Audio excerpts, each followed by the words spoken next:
Assalamualaikum warahmatullahi wabarakatuh. Perkenalkan, kami dari kelompok 5 dari kelas PTIKC akan mempresentasikan serta menjelaskan hasil kerja dari kelompok kami, yaitu proyek ujian akhir semester dari mata kuliah komputer grafis dengan dosen pengampu yaitu Bapak Profesor Dr. Hendra Jaya MT. Sebelum itu, perkenalkan, nama saya Naswan Ahmad Irsyah Masompongan. Perkenalkan, nama saya Ahmad Siddiq Mapatundru. Perkenalkan, nama saya Baswa Reski Ramadan Malanti. Perkenalkan, nama saya Ahmad Syarif Hidayatullah. Perkenalkan, nama saya Kartika Ratnasari. Perkenalkan, saya Islatul Adha. Perkenalkan, saya Nabila Aulia Rahman. Untuk mengefisienkan waktu, langsung saja saya serahkan kepada rekan saya untuk menjelaskan. Sebelum masuk ke bagian dalam ruangan, mari kita lihat terlebih dahulu tampilan halaman luar laboratorium.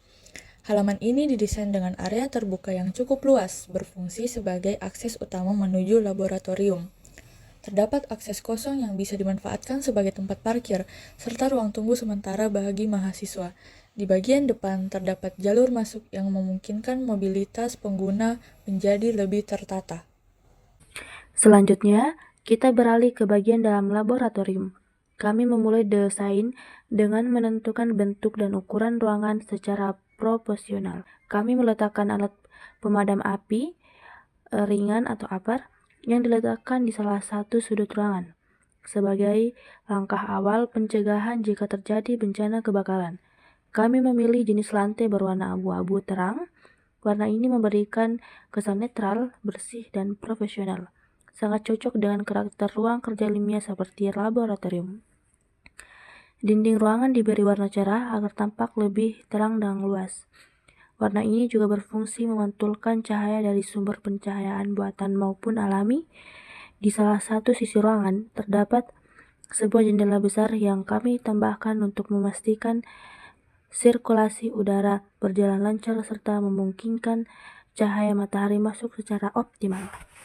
Selanjutnya, untuk penataan meja praktikum, kami menyusunnya secara berjajar dengan jarak antar meja yang cukup agar pergerakan pengguna tetap nyaman. Setiap meja dilengkapi kursi kerja yang sesuai standar laboratorium. Selain itu, kami menempatkan beberapa alat-alat utama praktikum yang biasa digunakan dalam pembelajaran teknik elektronika. Kami menaruh alat-alat tersebut pada lemari penyimpanan dan menempatkannya dekat dengan meja kerja, sehingga mudah dijangkau dan digunakan saat praktikum. Untuk mendukung kegiatan presentasi dan penjelasan instruktur, kami juga menambahkan proyektor yang terpasang di langit-langit ruangan.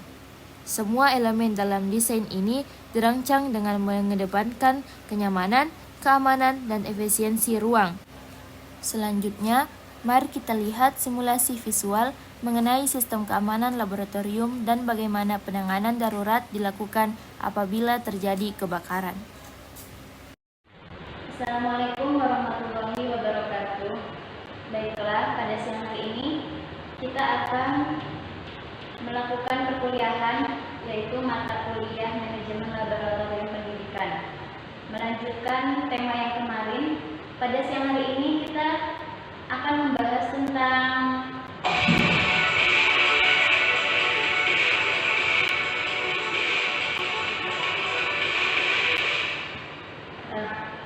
baiklah, tema kita pada hari ini yaitu tentang sistem keamanan laboratorium pendidikan mengenai keselamatan, kesehatan kerja, sumber bahaya, dan penanggapannya. Sebelum kita mulai mata kuliah pada hari ini, mata kuliah singkat pada hari ini, saya ingin memberikan pertanyaan pada teman-teman. Siapakah di sini yang masih mengingat tema kita pada tempo hari? Adakah yang masih mengingatnya? Baiklah, apabila belum dan apabila sudah tidak mengingatnya lagi, mari kita kembali membaca mata kuliah yang telah lalu. Dan sekarang kita berfokus pada mata kuliah tentang sistem keamanan. Yang pertama yaitu pengertian. Kita di sini akan membahas kembali tentang pengertian apa itu laboratorium. Pada siang hari ini kita hanya akan membahas dua sub, yaitu pengertian tentang laboratorium dan juga pelatihan penanggulangan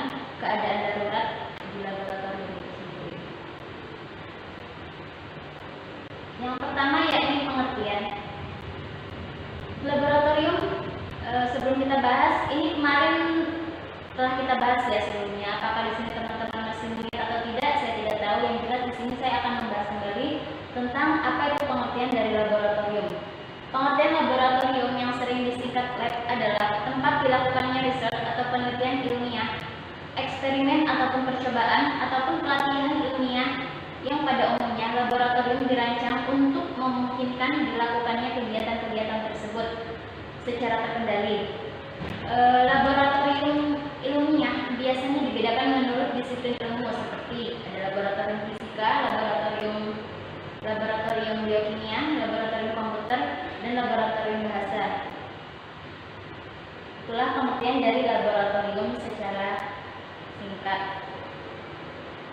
Kemudian yang kedua yang akan kita bahas di sini mengenai pelatihan penanggulangan keadaan darurat.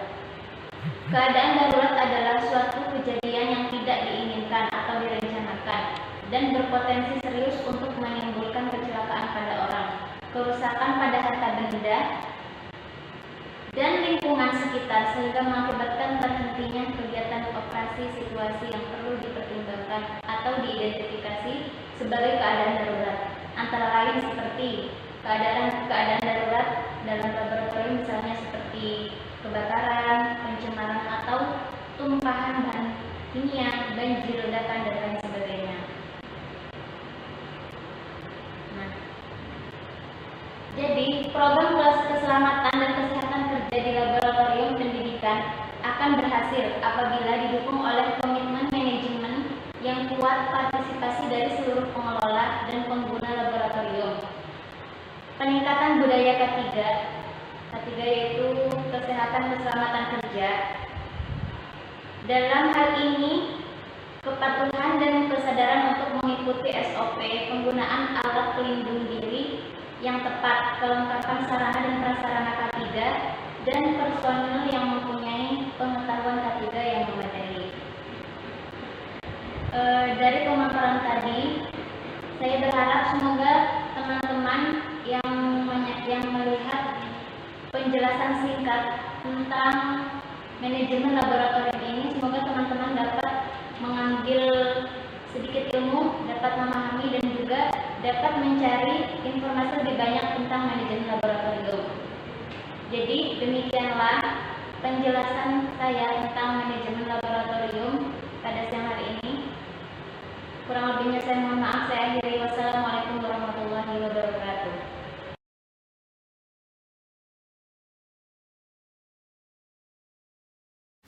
Baik, mungkin itu penjelasan proyek UAS dari kami. Kurang lebihnya mohon dimaafkan. Wassalamualaikum warahmatullahi wabarakatuh.